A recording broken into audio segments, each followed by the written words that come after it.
You can't outthink OCD, you can't outsmart it, you can only outlive it. Meaning you can only continue to say, hey, I'm gonna live my life regardless. And the hardest thing is usually the discernment between, is this a real relational concern that I have? Like, is this a problem in my relationship? Or am I just overthinking this? How can you tell the difference then between like healthy risk assessment and like unhealthy overanalysis? Even people who are in a, constant spiral of self-doubt, at one point in time, there has been somewhat of a baseline that they can go back to. Do you think perfectionism is a version of OCD? Oh, absolutely. I guess version is a good word, but it's a component of it. If someone's listening and they feel exhausted for fighting their thoughts or stuck in overthinking, what would you want them to hear? Most people think OCD is color coding everything, washing your hands until your skin cracks, checking the stove 10 times before you walk out the door. But OCD isn't about being neat. It's a relentless mental battle where your brain won't let you rest. OCD creates a rule. You're not allowed to move forward until you feel certain, and certainty never comes. Today's guest is Lennon Jones, founder of Golden Hour, OCD and Anxiety, where she helps people stop fighting intrusive thoughts and start living again. She specializes in OCD and anxiety and helps people move forward even when certainty isn't there. If you've ever overanalyzed decisions, waited to feel ready, or felt stuck in your own head, this episode is for you. Hey, really quick, thanks so much for listening. The purpose of this podcast is to help people understand that they have the ability to choose the direction of their life, whether that be business, finance, relationships, health, any of that. I believe that this podcast will give you the tools to take the right steps. But we need your help. Please be sure to like, to comment, to subscribe. It helps us to bring on more guests and continue to get better. Thank you so much. Thanks so much for coming on, Lennon. I appreciate it. I'm happy to be here. I'm excited to learn about this topic. When I had a conversation with you initially, there were just some things I was thinking about that relate to my own life that I was like, wow, I never thought about that. So I'm going to have some deep questions here for you so I can learn about those. But for those of the listeners that may not know you yet, tell us a little about who you are and the work that you do. Yeah, so I'm an OCD therapist here in Utah. Like you said, my specialty is OCD and anxiety, and everything under that umbrella. I'm currently practicing at Breakthrough Therapy here in town. And yeah, I love OCD work. I probably could, you're interested in that conversation for 15 minutes. I could go on talking about it for 5 hours at a time. I'm one of those weird individuals that my self-care time would be listening to some therapeutic symposium and conferences on OCD and just all the little nuances and neurobiology behind it. So I don't know, would you call that an OCD nerd, perhaps? I think that's what makes you so good about it. There's a deep passion for it. Yeah, So for sure. I appreciate that. Now, I know when most people hear OCD, you kind of picture the hand washing, or I mentioned like when I was a teenager, I had this obsession with the number 4. I had to touch the doorknob 4 times or whatever. But what is OCD really? Well, and wherever, I don't know which camera I'm pointing out. If you log off, know one thing. I'm going to stand on my OCD soapbox right now. OCD is not about keeping things clean and tidy. Kind of like you mentioned already, it's really to put it in the most simplistic of terms, it's an extreme intolerance of uncertainty, right? Like someone could, and I'll use my poor husband as an example because he's like the anti-OCD, whatever you'd like to call that, where it's, hey, he might have some one-off thought or something intrudes upon his mind and maybe it causes them a little bit of anxiety and we're like, why would I think that kind of thing? Okay. Or what if this is going to happen? What if that's going to happen?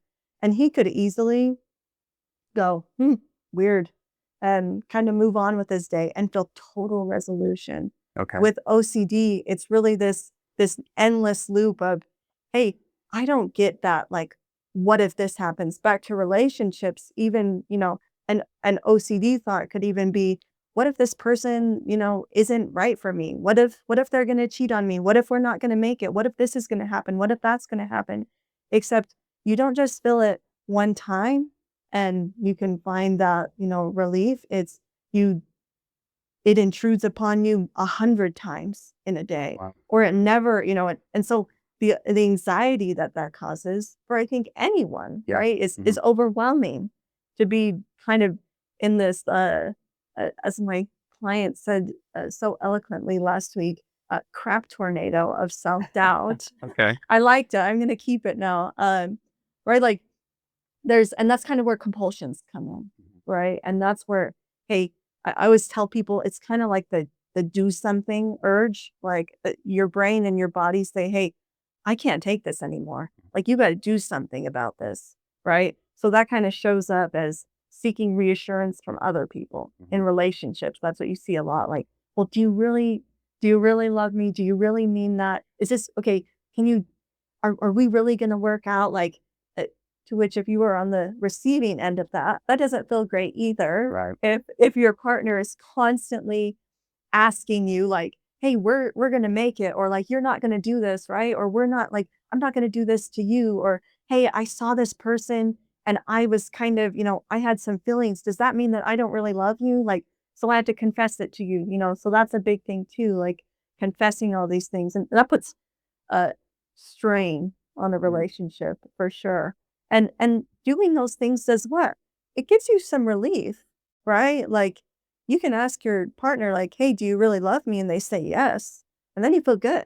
Like, right? Like you could go swim the English Channel. Like, but it lasts about 30 seconds. Okay. And then the next thought enters in your mind, right? And you've Okay. got to extinguish that one. And then the next one, and the next one. And so it's kind of this, again, it's kind of another, little quippy name we give it, right? It's like the doubting disease or the doubting disorder. Like it's Okay. just this cycle is driven by fear, uncertainty, and doubt, Okay. especially self-doubt. Interesting. So when did you first realize like it's more about uncertainty as opposed to like, I don't know, cleanliness or things like that? When did you figure out it's more about uncertainty?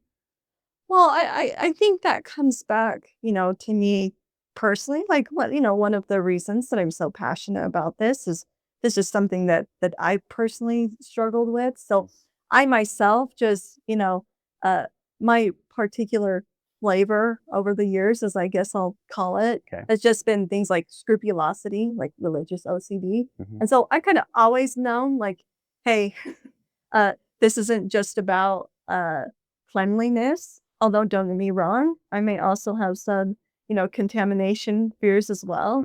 Uh, but that really just came about through, through education, Okay. like knowledge, just gaining that knowledge, and really as I worked with so many people, and at this point at my practice, I'm 95% of my clients are struggling with OCD or OCD related disorders. So just just like anything, Mhm. as you experience things in life, as you're Mhm. exposed to different things Yeah. in life, like you just gain that understanding of, hey, there's something there's something more to this, Okay. than meets the eye.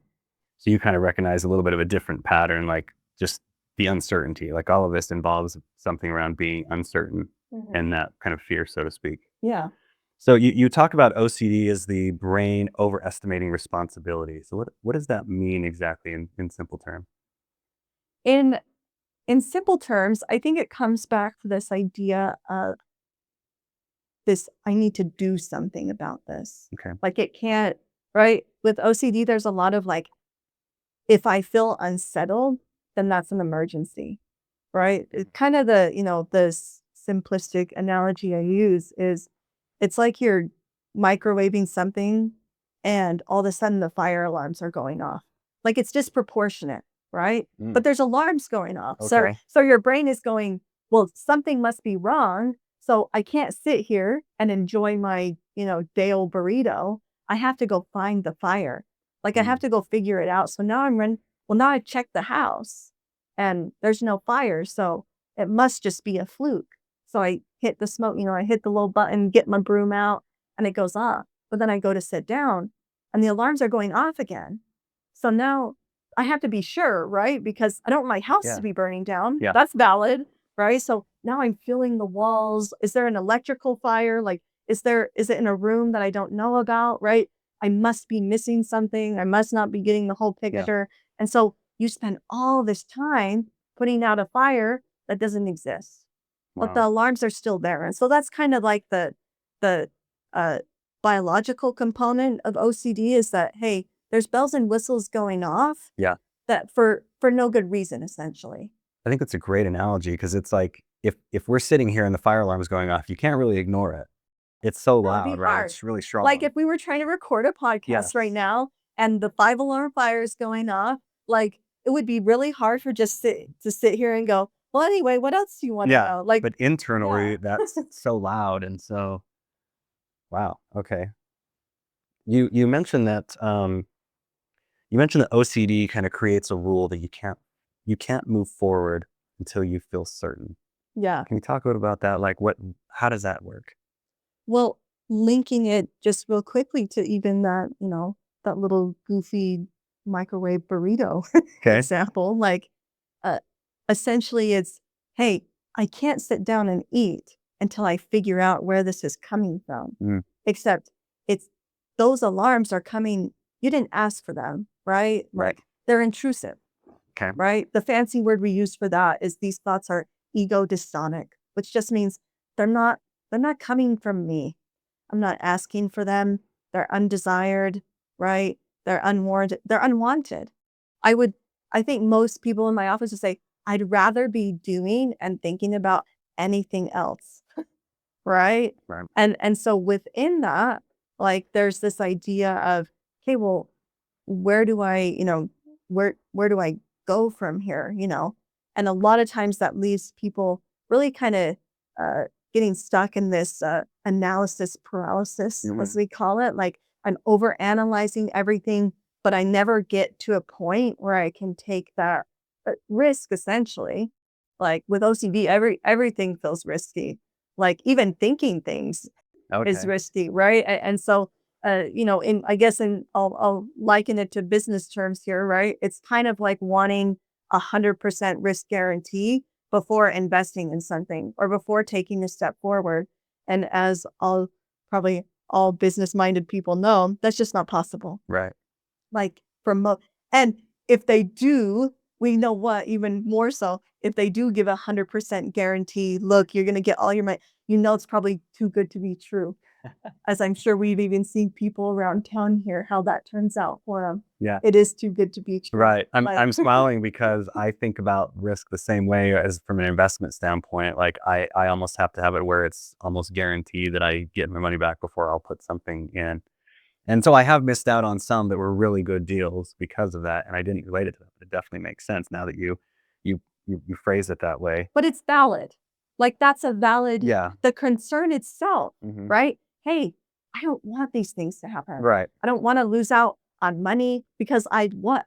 It kinda comes back to these core values for ourselves of 'cause I don't know, I kinda wanna provide for my family. Like, Mhm. I Yeah. wanna be I Yeah, wanna yeah. be okay, like and so there's kinda that cost benefit analysis, like, and risk reward there, like, hey, just with anything in life, yeah, uh, let's use, fear of elevators for an example. That's pretty Okay. simplistic, right? Obviously, I'm not gonna go if you're I think even near this building, there's that old rickety elevator over by the old courthouse. Like, Okay. I Mhm. wouldn't go and tell someone like, "Hey, yeah, it's creaking and cracking and it hasn't been serviced since 1987. Like, go get on it and be fine and, you know, be okay with that," right? Okay. No, it's saying, "Hey, like, have a healthy level of caution," right? But with OCD, it's all those things are being taken to an nth degree. Just like in business, you wouldn't someone you've never met before that just said, "Hey, you're gonna make 5 grand by the end of this week, and you've only had to invest $10." Like, uh, I think most people would say, "Yeah, that's probably don't do that." Right. Like, and so, but if it's now all of a sudden now that tolerance has lessened so much, I'm getting to the point where, hey, there's very solid investments that now I'm just getting caught up on and I just don't want to do anything. And I'm not, I'm really, for most people with OCD, if it gets extreme enough, I have a lot of clients where they can't even have they can't even have a 9 to 5 Mhm. because that's so overwhelming. And that's so like The Wow. life has kind of become so restricted where, we're not even talking about, entrepreneurship or anything. It's like, I can't even make it out the bloody door. Like, Surviving is yeah, hard. Yeah. yeah. So how can you tell the difference then between like healthy risk assessment and like unhealthy over analysis? This Well, might be a question my for me, my right? cheeky my cheeky exposure therapist response is, "I don't know. You Okay. can't." But within that, there has to be, right, even people who are in a, constant spiral of self-doubt, at one point in time, there has been somewhat of a baseline that they can go back to. Okay. And that baseline has to be founded in, "Hey, what are my core values and how do I prioritize those things, right? That's what can really, you know, help outweigh, risk versus reward for people. And that's what you really have to, bank on a lot of the times in life is, hey, can I bring it back to those values for myself? Right. Whether that's I think for most people in business, sometimes that does kind of come out to, hey, what do I care more about? Like, Mhm. do I value time spent, with my family to this certain degree, or do I go and really push myself and well, rise and grind, as they say, Yeah. right? Uh-huh. Like, and do I go do those things? Like, that's a hard balance to really know, Hmm. like with 100% certainty. Like, hey, is this am I doing the right thing or do I really know? And the answer is no, I don't, Yeah. but I have to move forward anyway in life. Right. And that does have to come from somewhere. Like I said, you just can't fly by the seat of your pants and go, Right. Yeah. Yeah. well, I guess who knows? Like whatever happens, happens. It is what it is. Like those are great things to say, but don't really play out too well in life for the most part. Right. What would you say to someone who feels like, if they feel stuck overthinking instead of acting, instead of doing something? They get stuck in that plan, right? What I would say to that is first off, before anything, right? Being able to uh, acknowledge those things. And that's something I think a lot of maybe uh, high achieving, overthinking people do is they jump the gun on that part. Like they just skip straight to what do I do about this? Right? Okay. How do I nip it in the bud? How do Hmm. I go on to the next thing? Like how do I, uh, how do I, my whole family's from Colville, Utah, and the theme there is just cowboy up and get over it. Like, and really it's, hey, no, how do we get that perspective and take a step back and truly, in my, Lennon terms, call a spade a spade. Like, hey, what is going on here for me? Okay. Right? Whether it's anything in life or business, like what, why am I, not trying to figure out like, okay, well, why am I feeling this? And how do I make it stop? And how do I just get over it? Like, just go do it. Just go do it. Instead, you're saying, no, like, what's going on for me? Right? Like, what am I concerned about? And can I let that, even if it doesn't feel, you know, uh, congruent right now, how do I let that be there? Hmm. And then move on. Then you can go to that part that you really want to get to, which is, hey, can I allow myself to say, look, I'm just managing the best that I can. Yeah. Like, and I don't actually have to make a final decision right now about this. Or, hey, I don't have to, I don't know. Like, I feel just in life in general, we don't get to say that anymore. Yeah. Like, we don't get to say, I don't know.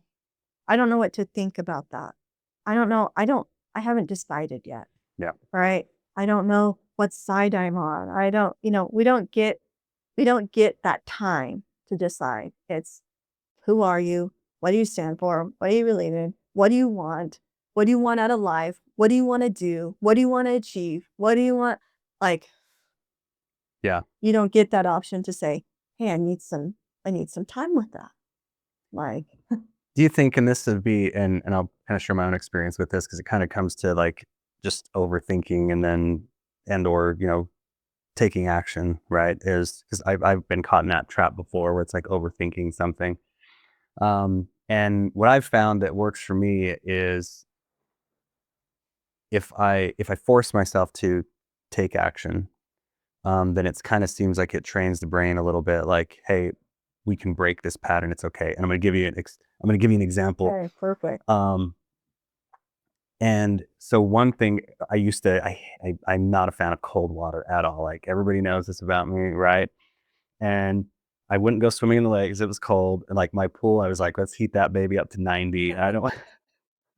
So a few years ago, somebody gave me this bright idea to do a cold plunge, and I was like, what? Oh, No, I'm never doing the cold plunge. So one day I get get the courage to do it, and I'm like, okay, the only way I'm going to do this is if I film this and I share it with other people that I'm doing this. So I'm like, because then I'll have to do it. Because if I'm filming, I'm like, okay, here's what I'm going to do. And I remember standing up, and I did it. It was during the middle of winter, and I just had my pool, and the water was 45 degrees, and I'm staring at that water, and everything in the brain is like, this is the dumbest thing ever. Why do people do this? I don't understand why you should do this. And it's just overthinking. And then I'm already recording, and I'm like, okay, I need to just freaking do this. Like, otherwise, I'm going to just stand here and I'm going to stare at this pool for hours. And I'm the only one out here. Maybe nobody will know. So that, and I can pretend like it was really 5 seconds, but I'm like, no, that I wouldn't be honest about it. So I'm like, I got to just do it. So I went and anyways, I went and I did it, and it was painful. And I've done it now several times. And I've noticed that within me now, when I start to overthink stuff, I'll kind of remember the cold plunge. Like, okay, now I know I'll start to overthink it every time I do it. And it's like seconds. And I'm like, oh yeah, it's not as bad as what I thought it was going to be. I need to just jump in and do it and deal with it. And then I get through it pretty quickly. So I'm wondering if just that practice of overcoming the overthinking and taking action is something that makes it easier over time. Well, it doesn't just make it easier, but that's an essential piece to it, right? When you think about, hey, how do I overcome these things? It kind of goes back to this, hey, I don't know, and I have to move forward anyway, right? Now, sometimes that option is just like the cold plunge, and hey, I'm a earth spa gal now, like so I'm it was hard for me too, and that, I mean that's exposure therapy essentially, right? But there's more to it than just as we know, like we can't just go, hey, I just have to go do this every time and just torture myself. It'd kind of be like saying, okay, go outside and stare at the sun until you get used to it. You wouldn't get used to it. You'd eventually just go blind, Right. right? There has to be that secondary component of, hey, right, like, how am I getting to that point of moving forward, right? You don't want to just be dismissive and say, come on, get over it, you big wimp. Yeah. Do it anyway. Like, there has to be that ability to say, okay, sometimes those two paths is, hey, this is going to be hard. And I'm not right. Going in the cold plunge at 7 a.m., like, I'm not going to enjoy that. Like, I don't have to fool myself. Back to being clear and honest. Like, right? I'm not going to feel, right? Starting a new business, right? Starting your own practice, starting all these things. Like, I'm not going to feel comfortable, right? Like, I'm not going to feel relief. Right. Like, and I'm going to do it anyway, right?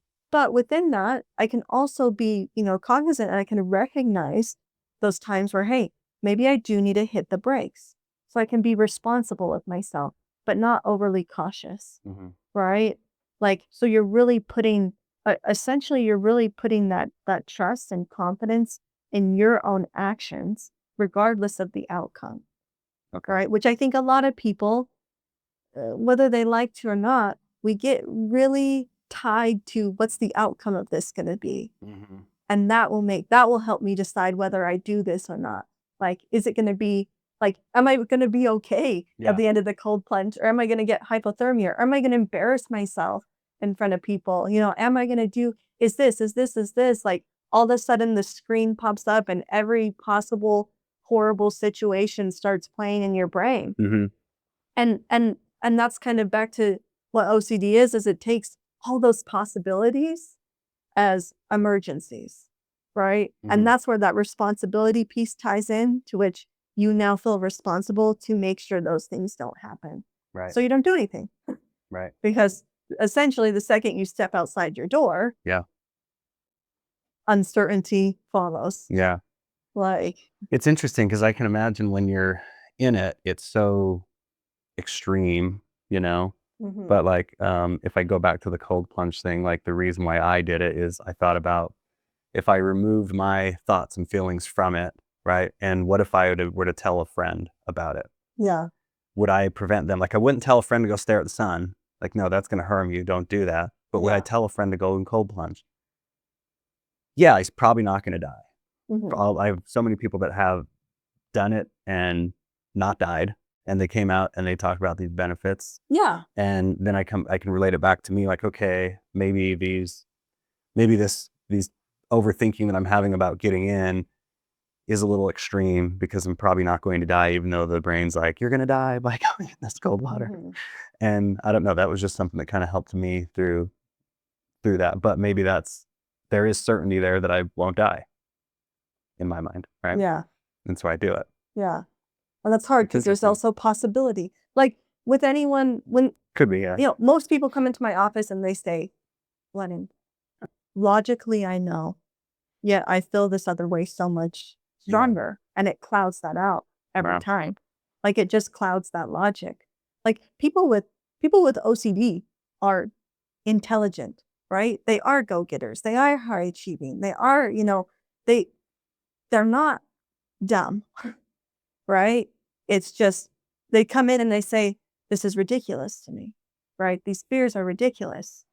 But it's in the acknowledgement of that, of like, hey, it may be ridiculous, but in my mind, there's not one thing that anyone has, even if someone came into my office and said, Lennon, I just can't get over this thought. Like, what if aliens invade St. George, Utah tomorrow?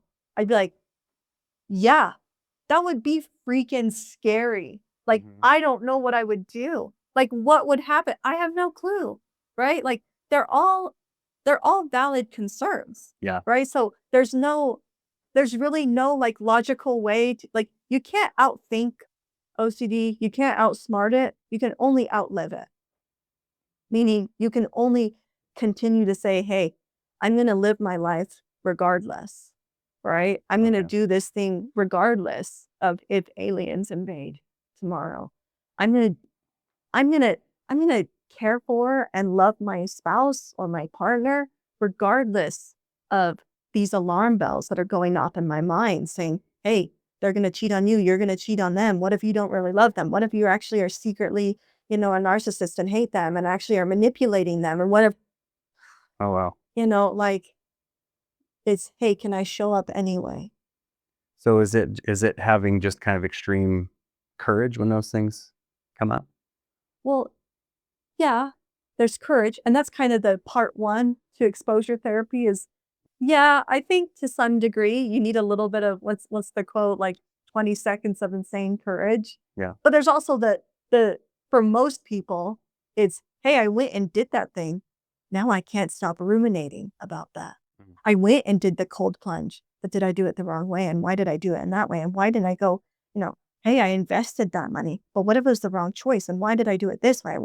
Maybe I should have done that. And maybe I should have gone with that Yeah. person. And I just saw that this person did this thing and I should have done like, and it just never, It just so never there, ends. yeah. So that's where that piece of like, hey, yeah, you know, maybe, Wow. maybe it would have worked out better to go do that. Or maybe it would have been a better time to go do this thing. And this is the way that I did it. Mhm.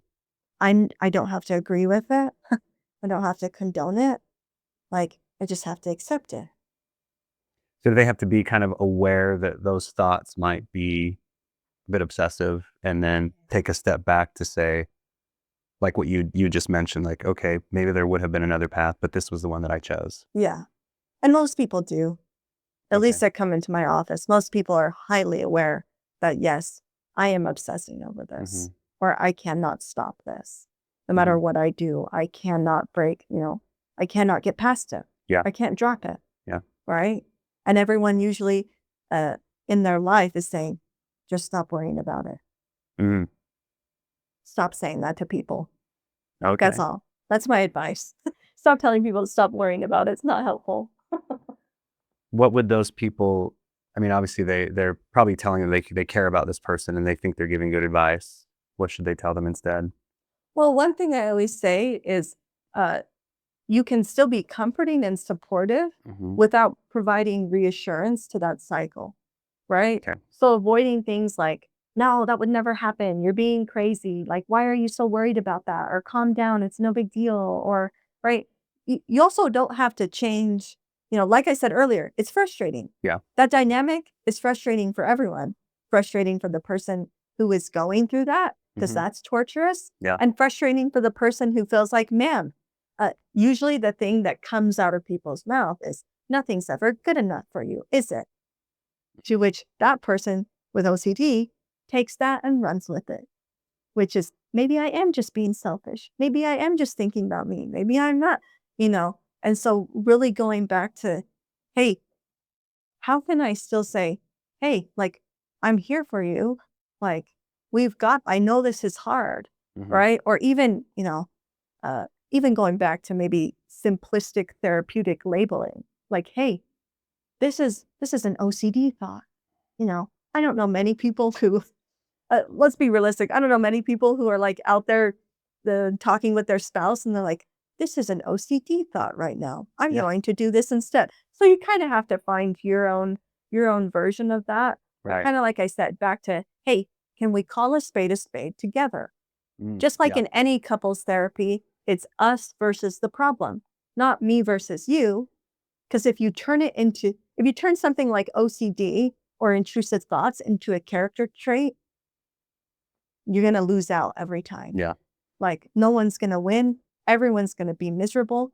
And that person is just going to internalize those things when they're not things to be internalized. Yeah. Like, they're not of you. Right. Back to what I said earlier. You don't want them there either. So if it turns into, hey, we're just going to butt heads over it, why? Like, you don't care about it. It's not those worries, those concerns, they're not a value of yours. Maybe to some degree, but everyone has what I call subclinical levels of things. Everyone has subclinical levels of anxiety, depression. Yeah, we ruminate on things. Everyone has intrusive thoughts.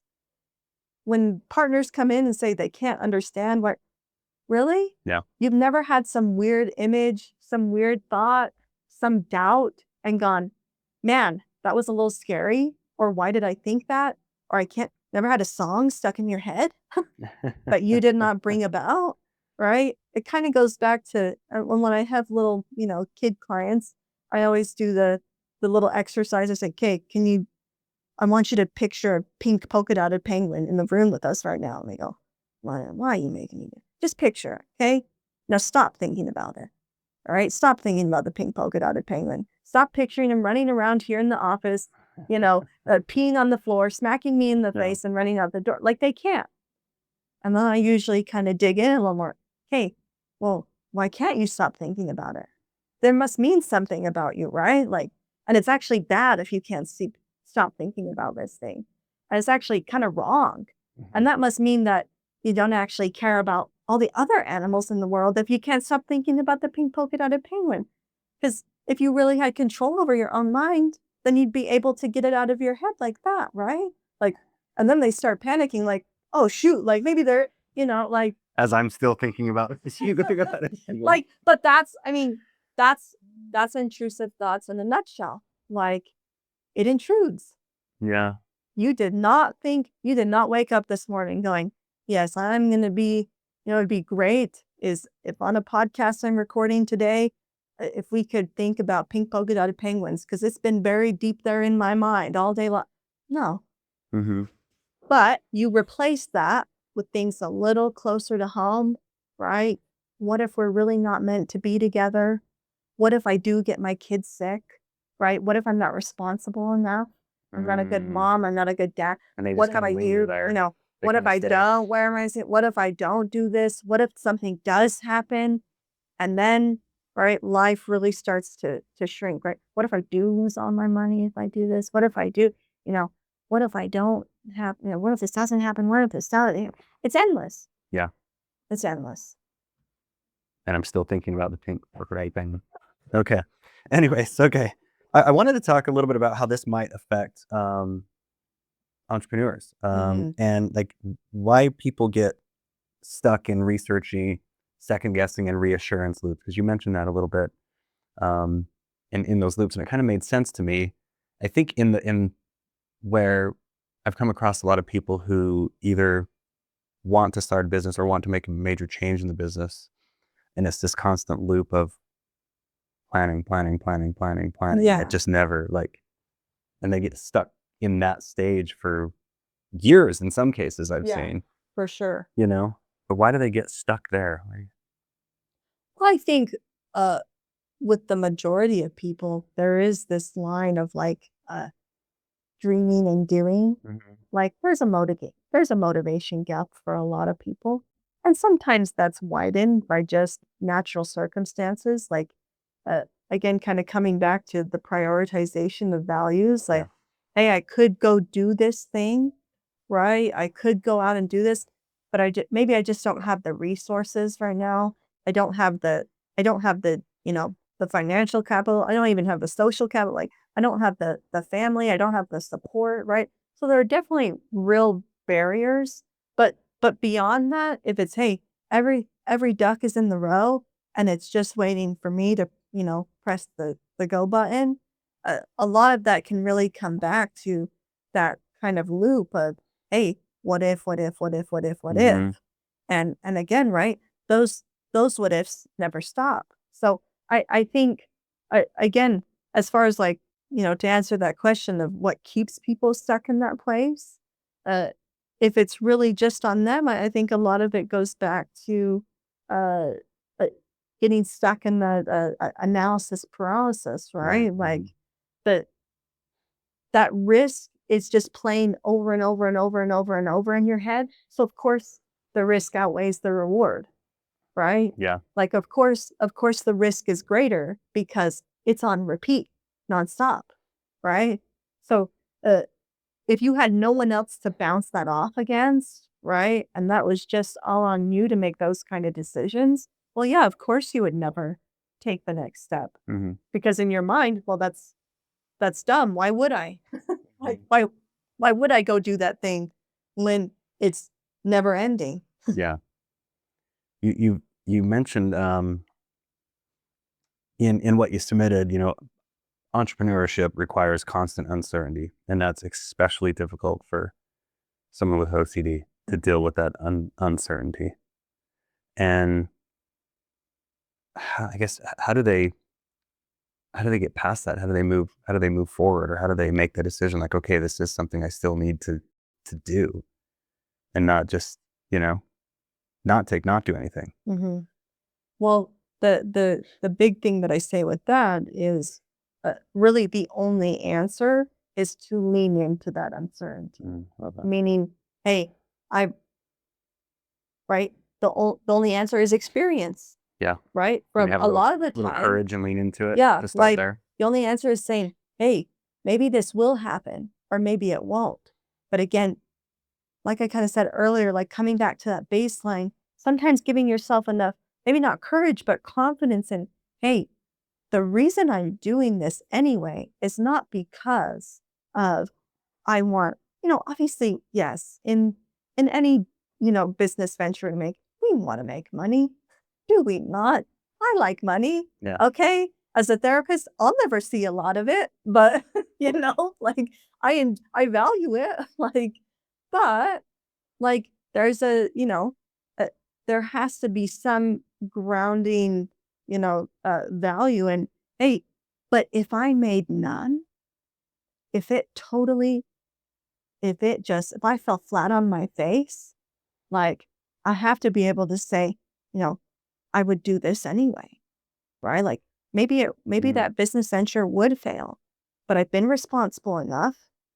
Like I've done right? I've definitely researched, I've done all the things and I don't have to be okay with that, Yeah. right? Back to that idea of, hey, what really is acceptance?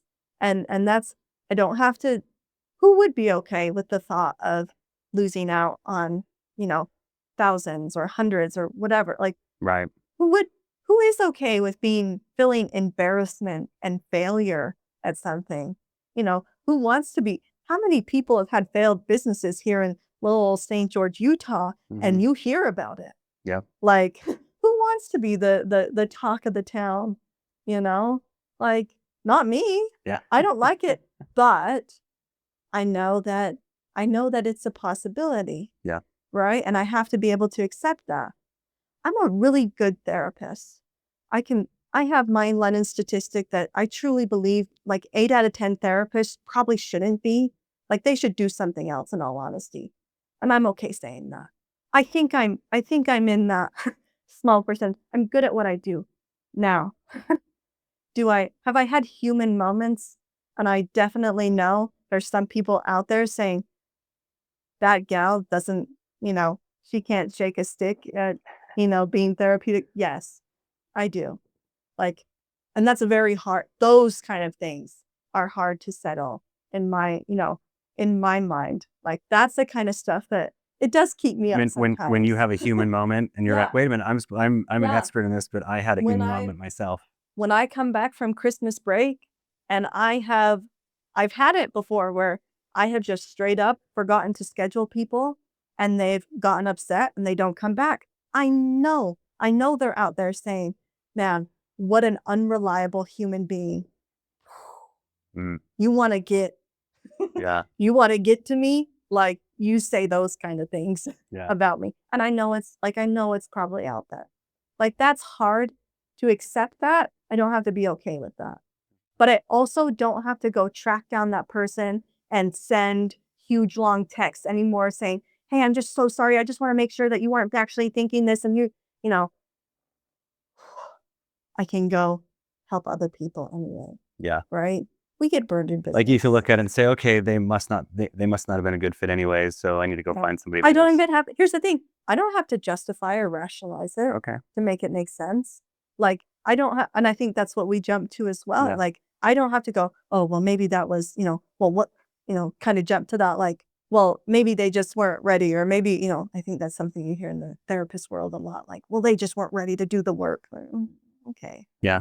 Okay. Or you just weren't a good fit. Like, it's Yeah. okay. Like, it's okay to say that. Yeah. Like, just like in business, like there has to be some separation of, hey, like it's okay that things don't work out, or it's okay, that we've gone different directions. And that's I think where people tend to within OCD, but within I think everyone, there's a lot of avoidance, right? So we try to beat around the bush with people, and that kind of ends up like we do a lot of less than desirable things Okay. in life, Yeah. right? Like because we want to avoid that feeling, right? We want to avoid the anxiety or the pain that things might, that it might cause. Yeah. Right? Just for the sake of relief. Yeah. Right?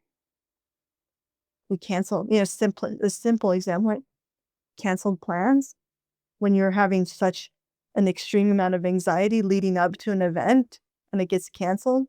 Do you not just go,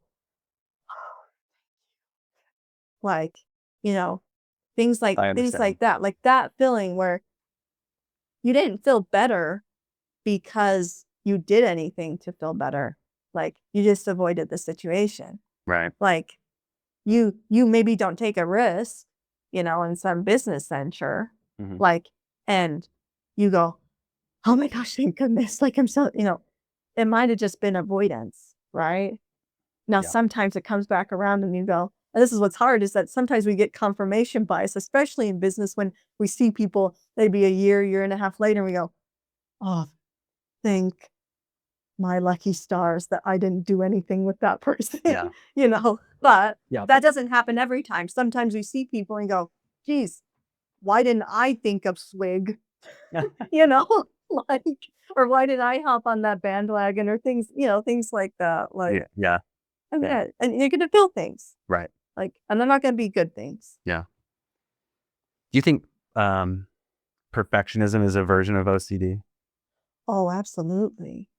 Like, I I I wouldn't say it's a I guess version is a good word, but it's a component of it. Okay. And perfectionism in the sense of, again, going away from this idea of I just like things just so, or I just have to be, you know, I I just like showing up in this way, or I have to, I have to put on the show for people, or I can't let people see. It's again, it goes back to this. I can't not. Mm. I can't not show up all the time in every sense of the word. I can't not do those things. Like I can't fail. Yeah. Like there's a very big difference in my mind between, oh, I just want everything perfect Yeah. to I can't I can't falter. Yeah. Like I can't, right? I would your brain would literally break at the thought of it. Right? Like so that's how I would kind of describe like what OCD perfectionism is. Okay. Again, it's just like I don't get a choice. I just feel compelled. Like I feel compelled to do these things. So Mm. now I'm doing things what? Against my values. Yeah. Right? So now and then now I'm feeling resentful. And now I'm feeling, bad towards myself. And now I'm not what? Enjoying life. Right. Which I think even amongst all the goals that you have in in your life or you want to succeed, I think for most people, amongst those is, hey, I want to be able to enjoy it. Hmm. And with OCD, a lot of times it kind of snatches that away. That makes sense. It can be a little more, I guess, extreme. Yeah. Well, indeed, nothing is ever good enough Yeah. or nothing's ever right.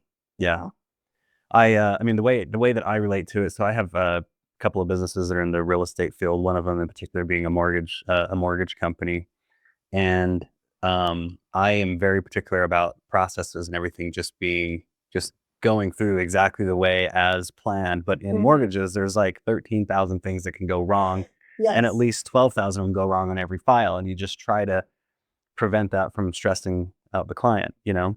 And sometimes for me, when those things will come up, it'll feel so extreme. Like I'll feel like I failed or I did something terribly wrong and I'll lose sleep over it. And they don't even know about it half the time, Oh, yeah. right? I'll Oh, fix yeah. it the next day or the day after, whatever, and they don't even know about it. And then I go back and I look at it, I'm like, why was it so strong?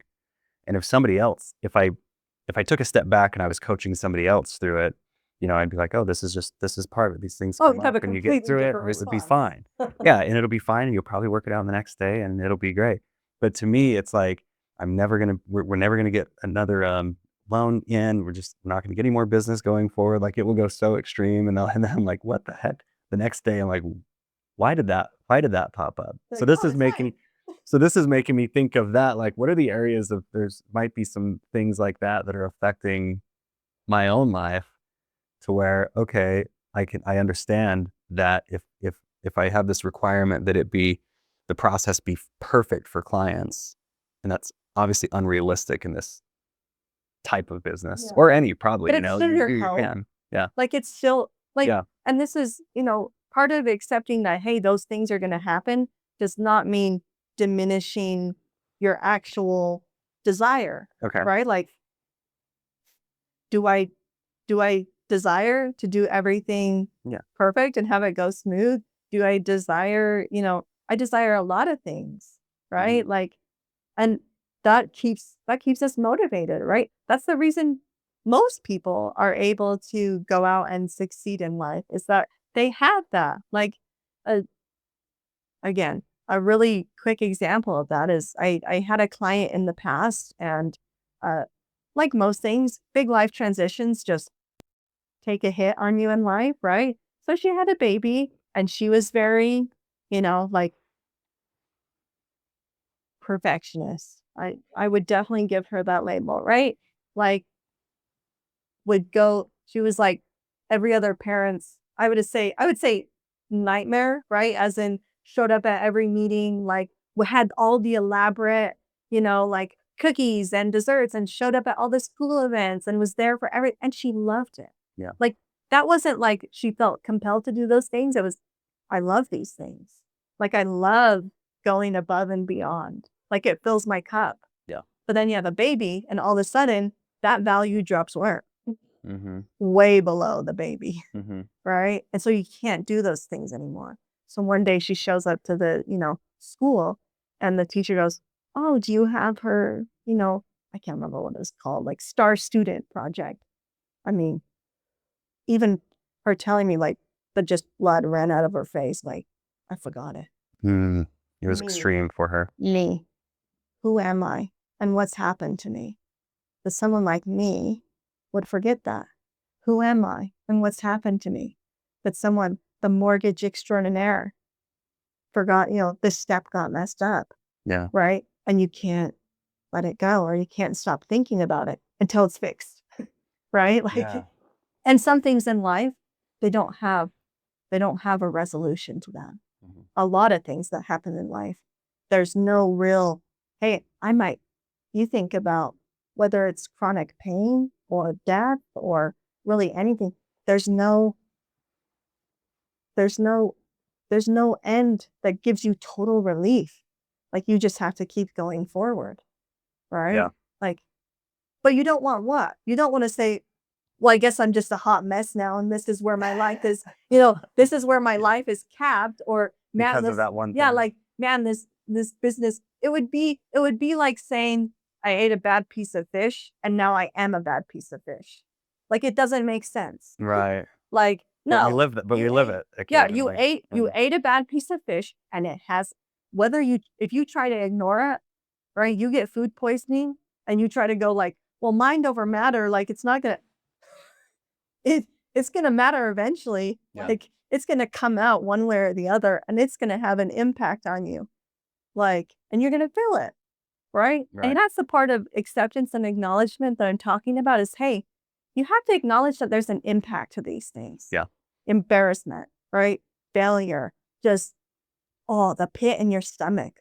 Like, it's not about convincing yourself of something you don't believe yet. Yeah. Like, you don't have to be okay or to accept things. You don't have to say, yeah, I'm okay when things go wrong and I'm just zen. I'm fine when it happens. It's all good. No, you don't need that Okay.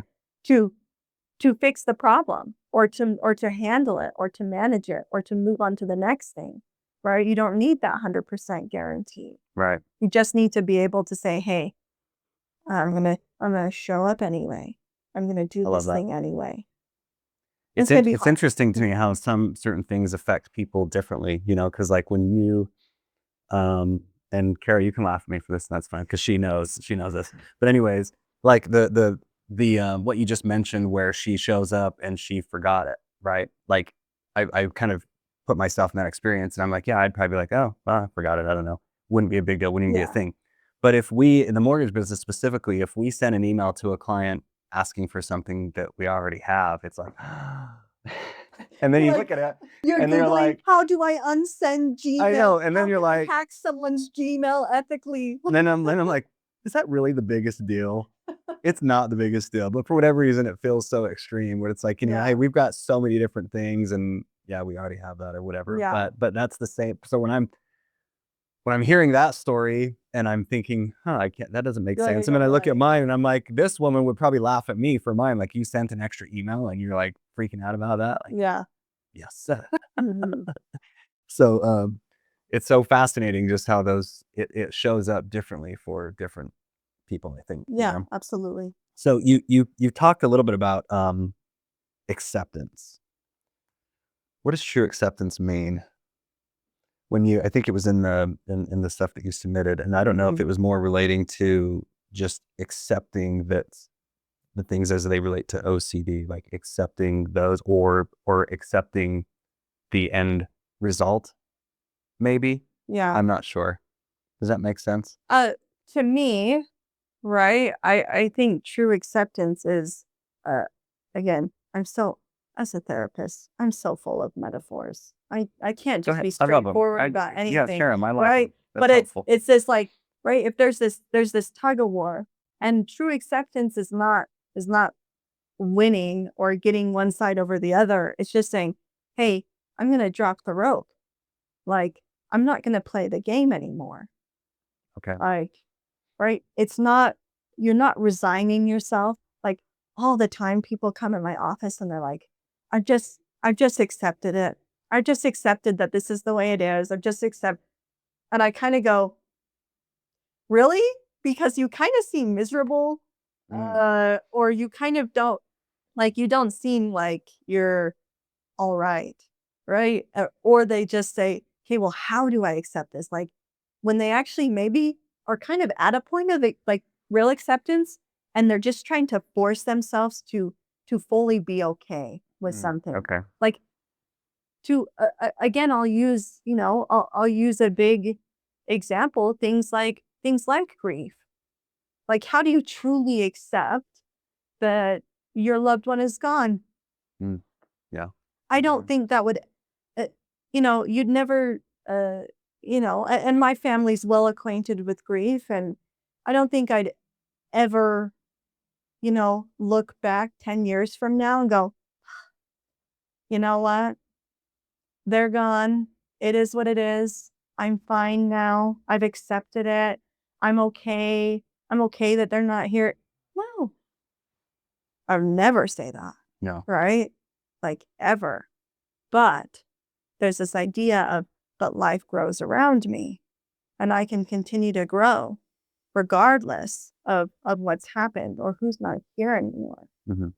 But I don't have to say, oh, this is my new normal now, or oh, I'm okay with it, or oh, I don't just say any of that to wake up the next day, to go do, to go live my life, to go do a load of laundry. I to move forward through that uncertainty, I don't have to say, oh, and I'm totally okay with these things. I'm okay that that's happened. I'm okay that the worst day of my life I've experienced, and now I've got to go on.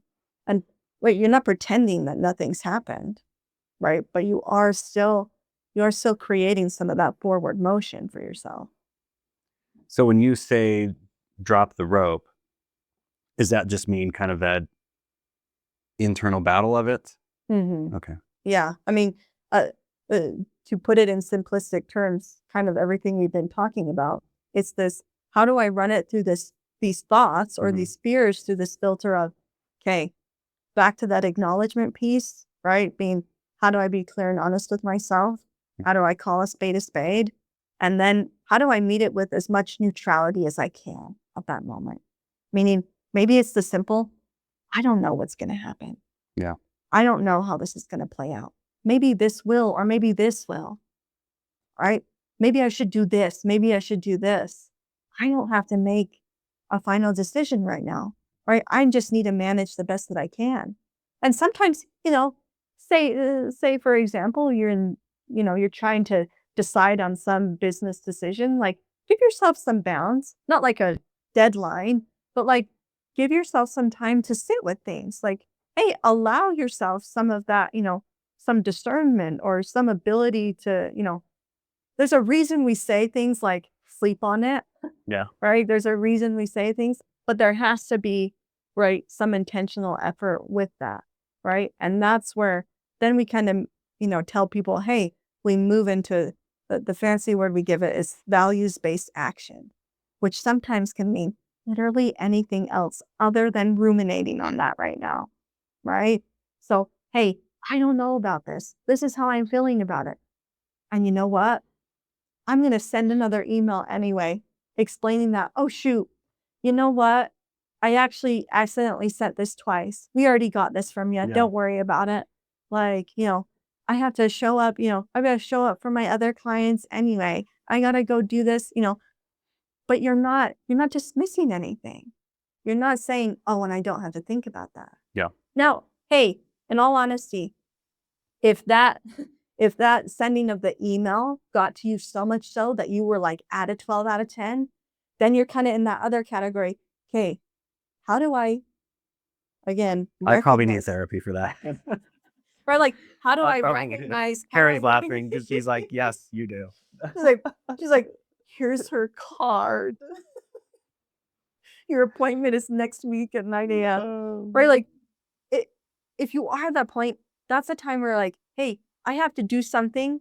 Again, if you're perfectionist go-getter, I have to do something that's equally as hard for me, but in a different way, which is I have to hit the brakes or I have to slow down a little bit.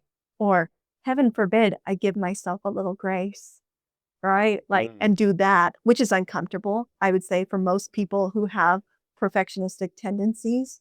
Like the ability to allow, right? Like, again, sometimes that dropping of the rope is saying, hey, human moments actually do exist.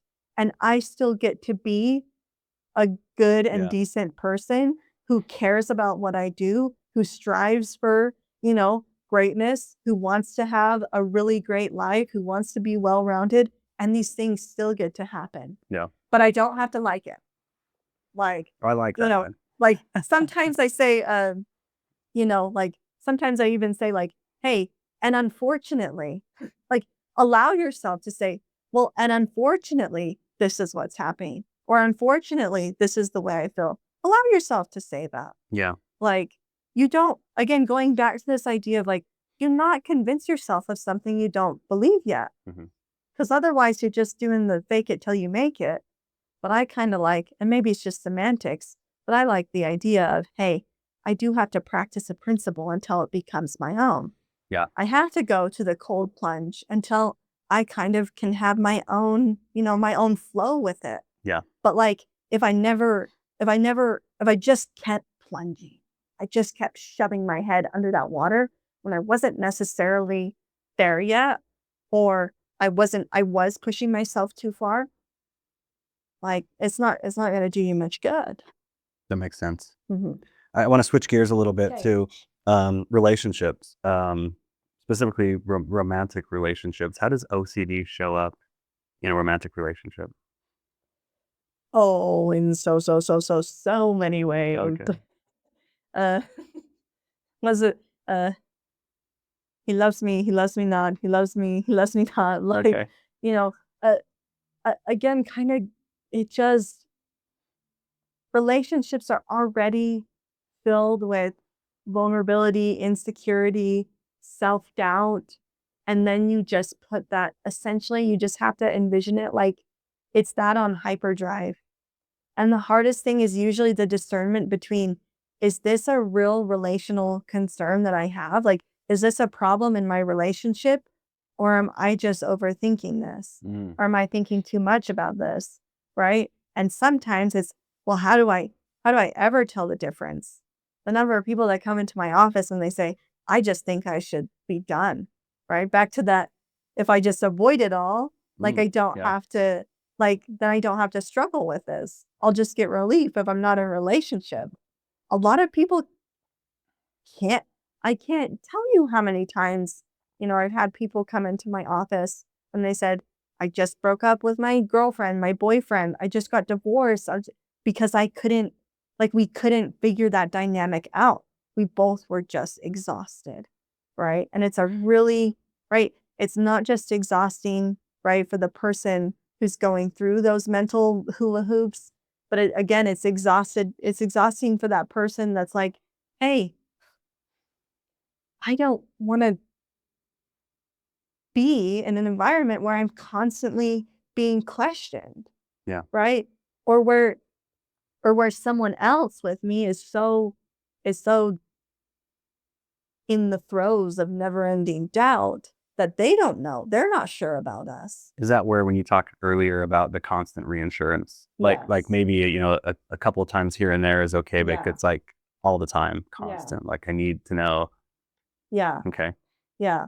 And that can even, right, I mean, on the mild to extreme ends, like really, again, that can even go into the end of like, hey, what if I, even to what we call like false memory OCD? It's so fun, so horrible. Okay. Like even things like, did I cheat on them and I didn't know?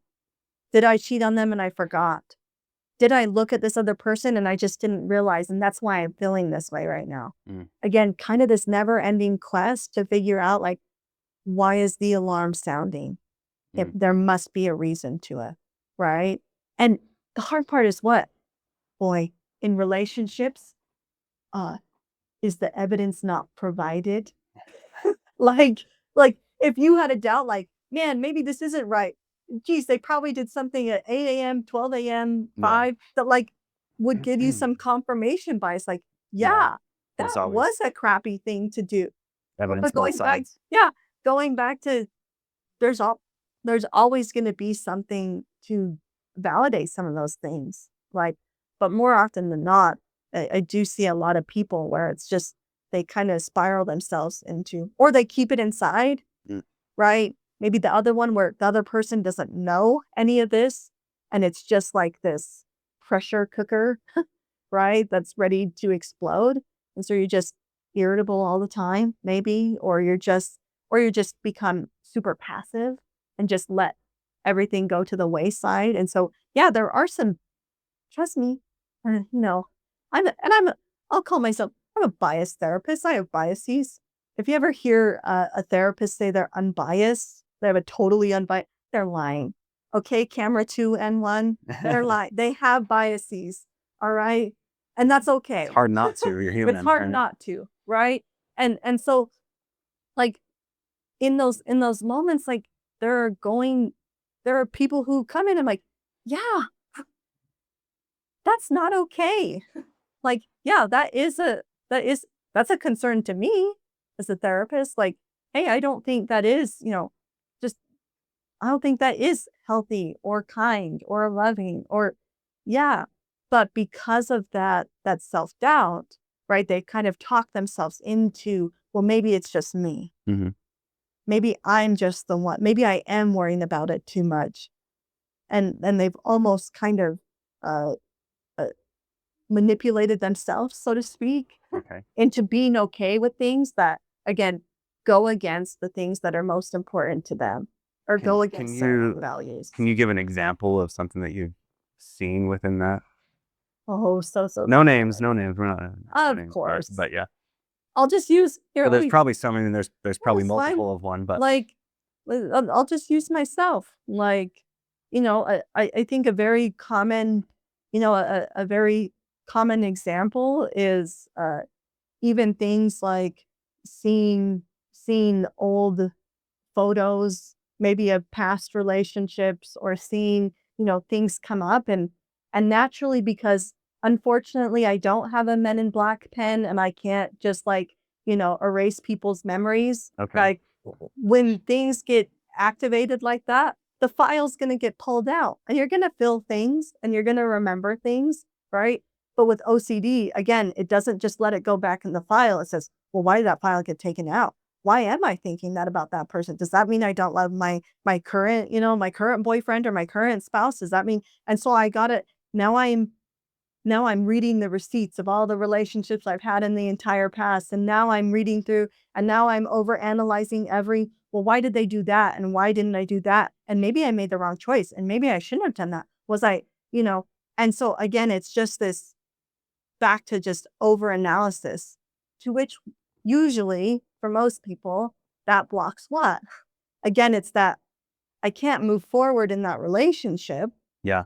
I can't even give the mental effort that a relationship requires because I don't have it. Like I've reached my max capacity in overthinking everything and now it's come out and now I don't, now maybe I shut down more in relationships or now maybe I maybe I'm flooded more easily so I explode more of the other person. I Yeah. nitpick them a little more. I expect a lot more of them, right? I kind of start to project those behaviors that I expect of myself onto the other person, right? I'm Yeah. so insecure towards my own uh, a big thing with me, and my husband will agree when when I forced him to watch this, um, uh, is is that happens with me a lot. Like I am very self aware when I am out in public. I don't like uh, attention is not good to me. I don't want attention called to me. I am a rule follower. I Okay. a like a grocery cart left in the wrong and I've done exposure therapy for myself on this. So if you've ever Like seen a leave grocery the cart, grocery cart yeah, in the yeah. street, and you're like, No, like my because my sister knows I'm an exposure therapist, and so she just likes to do it to me every once in a while. It's just like, yeah, to leave it there. You're still a good person. You're still a good, and I'm I like, love that. That's amazing. like, no, I'm not. But those things are hard for me. And he, like, I mean, you want to talk about the two most complimentary people in a good way, but also that's where it's like, oh gosh, like he's in marketing and sales, so he is loud and proud and all over, and he's not careless, but he just is like, oh, I didn't notice that. Like, and I'm just like, I've been noticing it for 20 minutes now. Like, like I've been thinking about it since we've got here. Why did you say that? Why did you do that? And so a lot of my own, truthfully, a lot of my own kind of perfectionistic tendencies in that way do come out on him a lot of the time. And it's frustrating for us. Like he doesn't like it. I don't like that I'm not comfortable in my own skin every once in a while. Like, you know, where he's like the guy at concerts where he's like, "Oh, halfway through the concert, those really good seats down at the bottom are open. Let's walk down there." And I'm like, nope, they're gonna come for us. If we walk down there, they're gonna see us, they're gonna kick us out, we're gonna be blacklisted in this, like, that's where my mind is going, and so that honestly, I think I'm trying to think, I'm pretty sure we have gone to a concert where he has gone down there and I have stayed up Really? in our crappy seats in protest, but it's because of again, I don't know, you have to ask yourself, like, which one is right or wrong? Everyone's gonna have a wrong answer. I mean, or like they're gonna have their wrong answer or their right answer. Yeah. Like some people are gonna be listening to this and like, never or never walk down there. Yeah. That's awful. How could you do that? And some people are like, who cares? Like, who cares if you do that? But that's where it clashes for us because I really care and he really doesn't. It's funny because I see both sides of that because I've lived both sides. I was just an extreme rule follower for many, many years up until probably in my 30s or so. I'm in my early 40s now. But then I started kind of experimenting with breaking the rules a little bit, just like that particular scenario. And I actually had that exact scenario where I used to be like, nope, this is the seats I paid for. I am right here. And I happened to do a concert about a decade ago and went to the right to the front to the stage and had the time of my life. And then I came back and I was like, why was this such a rule for me that I had to do that? And so then it kind of got me experimenting a little bit, like within reason. We're not talking crazy rules here, right? Disclaimer, little asterisk. I'm still We a are not big time rule advocating for follower anything. and I'm still a big time rule follower in areas, but not there. There's not a Yeah. victim in that one in my mind. And the security did come and say, "Where's your ticket?" And I'm like, "I don't have one here." And they're like, "Go back over there." Like, all right. And so then it was like that was fine, and we had a good time, and it was okay. And so I kind of got to see both sides, but it was hard to wrap my brain around like this is okay to do some of these things and have that life experience there and bend the rules a little bit. And I think that relates a lot as well to entrepreneurship. Like sometimes you're not breaking the rules, but sometimes you got to bend your own rule. And I'm not saying that in like doing things that are illegal or whatever, but you'll have these internal rules like, no, I do not go speak on stage. That's a rule that I have. I don't go do that. And sometimes you have to kind of bend those rules. Like, yeah, that's a rule. It's not really serving me. And I got to go do it anyways. And I got to face that fear. And so it's funny though, you mentioned that particular story and I can see you're back, he's up there. It's like, come over there. And you're like, nope, these are our tickets. We are not leaving on. So a moment ago, though, you mentioned the story about seeing just a photo of past relationships. And I wanted to kind of touch on that a little bit and make sure that I understood that correctly. Okay. Because I've noticed that people that I've dated in the past might see a photo like that of a past one and internally it really gets to them. And I don't quite understand that. But when you mentioned that, hey, sometimes this whole file comes out and then what's going through their mind is all of these, millions of questions and they just get kind of in this loop about it. Like, well, do you really, do you, how come you haven't deleted that picture? Do you still like that person? Do you still love that person? Do you still, No. And to me, it didn't make sense because it's like, well, I don't want to forget what's happened in my life. That was just a part of my life in that moment. Right. And I had good times and I had bad times during that. And that's just life. But it seems like that kind of makes a little bit more sense. Yeah. There's this whole file folder that comes out. And to me, that would be more of a acceptance response would be, hey, like these things did happen and I did have feelings, right? At one point, and that's going to be there, right? Or, hey, maybe I still have, maybe I still do value certain aspects of that relationship because there are definite reasons, to why we got together. Sometimes to some people it's like, no, that was a crap show from day one. But most people it's like, hey, we started out with good intentions and it just didn't, it wasn't a good fit or it didn't work out. Or yeah, you know what? Stuff happened. Well, but those feelings are still present. And that, those those feelings, even if it is, here's the thing, even if it is attraction, like attraction does not directly equate to desire. Arousal doesn't even directly equate to attraction. Like for most people, uh, uh, uh, arousal, it's a physiological response. Mhm. Now, in people like OCD, what causes a very similar response? Overwhelming amounts of anxiety, right? Mm. Overwhelming amounts of anxiety causes can can sometimes mimic, right, a feeling of like arousal or even attraction enough to where that person goes, "What the heck? Like, why did I feel that? Hmm. Like, why did I like do I like that person? Do I not care about my wife? Do I not care about my husband? Do I actually feel things towards that person?"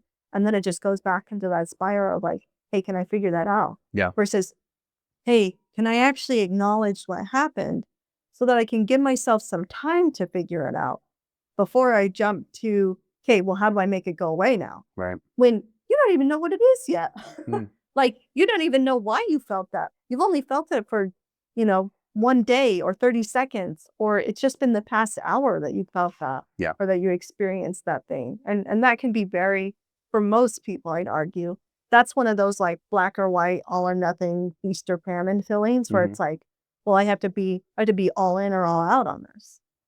When in reality, it's, hey, things like admiration for a partner are that's the long game.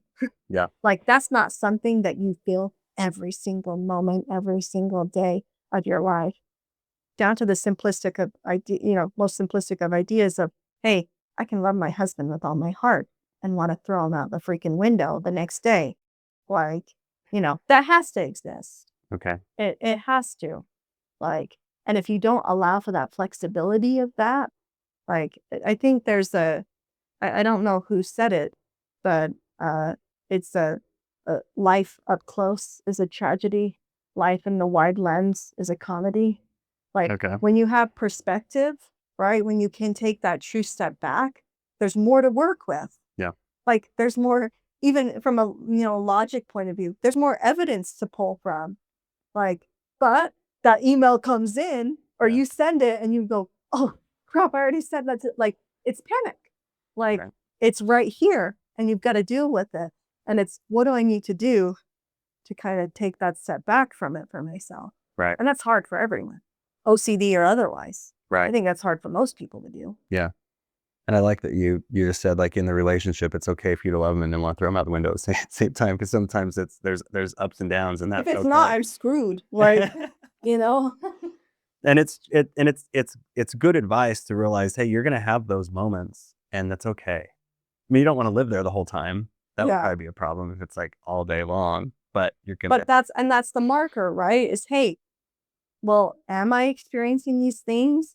And am I feeling like, is my identity shifting for this person? Not just me being flexible with them, but am I really changing huge components of myself? Mhm. Then that's a place to go, hey, someone, there's a difference between, hey, I just have a lot of these doubts, or man, I saw this photo the other day and it just brought up a lot of feelings. Does that mean I'm a horrible person and don't, versus, hey, we have been coming back to the same argument of, I'm family oriented and I want a family and I love spending time with my family, and he's never spent or she's never spent a day. They don't even talk with their family and they don't care to. Yeah. They don't want to go to family outings. They don't want to go do these things.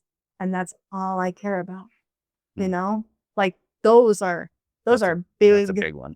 core shifts. And that's even things like that with OCD start to get sucked into this. Well, maybe that's just me, or maybe that's just them, or what if this is this, or what if I just have to drop it? Maybe I am thinking too much about this. Maybe it's not that big of a deal, and they can get very, very convoluted very fast. So that type of thing, that type of situation could be a really fundamental difference in what you want out of a relationship, and could definitely cause issues. Can somebody with OCD create that within themselves of something that's much smaller, such as seeing a picture of somebody with their ex? Yes, in all honesty, that would feel the same. Like, Okay. at least with low level of insight, or maybe someone who they aren't doing exposure therapy or acceptance and commitment therapy, and they are not actively working on it, that would feel the same. Wow. Like that would feel like, man, this is a major issue. We are not And aligned how because do there's a I, picture. yeah, and how do I, and then if they bring that to that person because they don't know, like if they don't have a knowledge of like OCD, or maybe like, hey, this isn't just like anxiety I should pay attention to, this is going beyond, beyond the mark, Mhm. then yeah, it would feel like, man, we have problems. And then that other person, again, like I said earlier, well, what do I do with that? Because it doesn't, like, what does that actually mean? Like, that's not that big of a deal, you know? Like they would probably, it might be hard for them to not appear dismissive Yeah. of it. Yeah. And that's a hard thing too. Again, back to this, hey, it can still be comforting and supportive, but not reassure that cycle. A lot of people get so exhausted that they just kind of turn into jerks eventually. Like, right? And so that doesn't help the relationship at all. Yeah, that makes sense. Because like you're irritable and you're upset with those things Right. as well. You're crazy for thinking out this picture. Yeah. Yeah. That's usually how it comes out. Okay. That makes sense. If someone's listening and they feel exhausted for fighting their thoughts or stuck in overthinking, what would you want them to hear?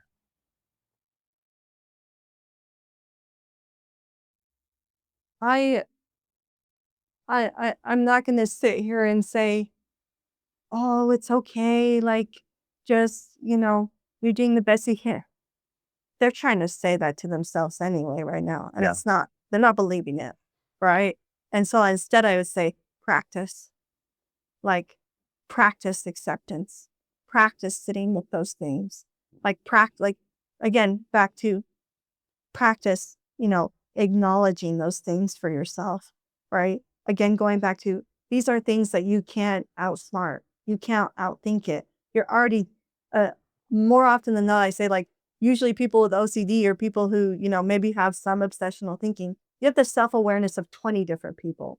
You don't need more awareness, and you don't need, like, you just need to move forward, right? In Practice. whatever way you need, right? There's kind of those, like I said, there's that segue of like, maybe it is like, you know, you're going to Earth Spawn, jumping in the cold plunge, or hey, you actually do need to ease up on yourself a little bit. And that's gonna feel weird. I my own, my own past therapist would always say, if you're not feeling weird, you're not doing it right. Like, you know, and that's usually the case. Like if you're not feeling a little, you know, it's seeking out discomfort, Mhm. essentially, right? Like seeking out that risk is usually what's needed instead of running from it. Yeah. That's kind of the way you can discern those things is, am I running away from something, or am I just scared and nervous Yeah. because I'm running towards something new Right. and different? I love that. It's such good information there, and there's just a lot there for me to think about. I'm gonna have to go back and watch this one and process a couple of those areas. It was so good. Where can people find you if they want to get more information? Where can they find you? Easiest place is to follow me on things like Instagram and Facebook. My Instagram is OCD Therapy with Lennon. Okay. Or you can just search we Golden have that? Hour OCD and anxiety. Do we have that up? Okay. We'll put a link to it in the description for people so they can find you and get some more information. Okay, perfect. Thanks so much for coming on, though. Thank you for I having me. appreciate you so much. It's been Yeah, fun. it was great. It's been fun.